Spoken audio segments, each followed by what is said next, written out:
Hello everyone, कैसे हैं आप सब। आज की व्लॉग की शुरुआत सुबह से ही हो गई थी। मैंने जैसे बताया था मेरा अगले दिन इंटरव्यू का प्रैक्टिकल था, तो मैं उसके अकॉर्डिंग तैयार हो गई थी और मैं निकल गई थी अपनी कोचिंग के लिए। उतने में मम्मी ने कहा मैं भी तुझे छोड़ दूंगी।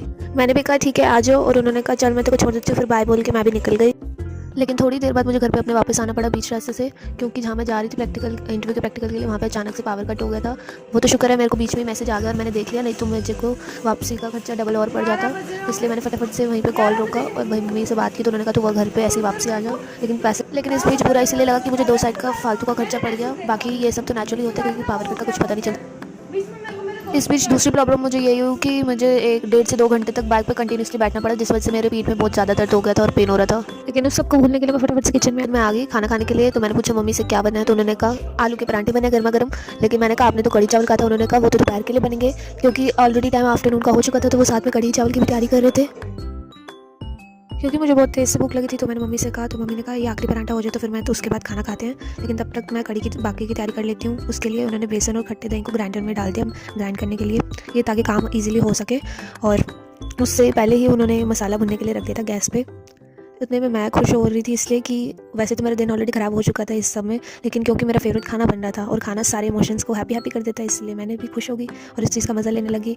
इतने में मम्मी ने कहा ये पराठा तब तक तू सेक, फिर उसके बाद खाना खाने जाएंगे। तो मैंने कहा ठीक है, काम जल्दी हो जाएगा और साथ में फटाफट खाना भी खा लेंगे।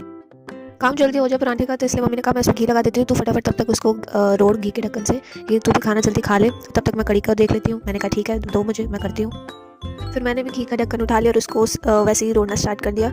इसको मैं रोड इसलिए ज़्यादा रही थी क्योंकि मुझे वैसा खाना पराठा ज़्यादा पसंद आते हैं, क्योंकि वो मुझे तंदूरी जैसे फ्लेवर देते हैं, तो ये मैं अपने लिए ही कर रही थी। पराठा रोड़ने में और पराठा साड़ने में ज़्यादा डिफरेंस होता है, तो किसी को अगर लगे कि ये मैं जला के खाती, तो वैसा कुछ नहीं है। आप लोग देख सकते हैं कि ये थोड़ा सा क्रिस्प करने के लिए मैंने करा था, ना कि साड़ने के लिए, जैसे दिख रहा है आप लोगों को।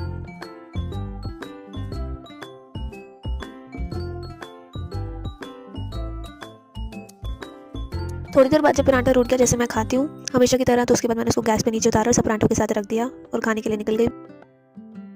पराठे तो अच्छे से बन के रेडी हो चुके थे, लेकिन मम्मी को कढ़ी देखनी थी, तो मैंने कहा कोई बात नहीं साथ में चलते हैं। कढ़ी को अच्छे से गाढ़ी ना हो जाए, पतली रहे और अच्छे से पक जाए, तो इसमें मम्मी ने उसमें पानी डाल दी थी और गैस सिम से थोड़ी ऊपर थी, तो इसलिए मैंने कि ताकि कढ़ी अच्छे से पकती रहे और टेस्टी बने, जैसे मम्मी हमेशा बनाती है कि जब तक हम खाना खाते वक्त हम हमेशा इस धूप वाले कमरे में बैठते हैं, क्योंकि यहाँ पे धूप बहुत अच्छी आती है, इसलिए इस कमरे का नाम धूप वाला कमरा है।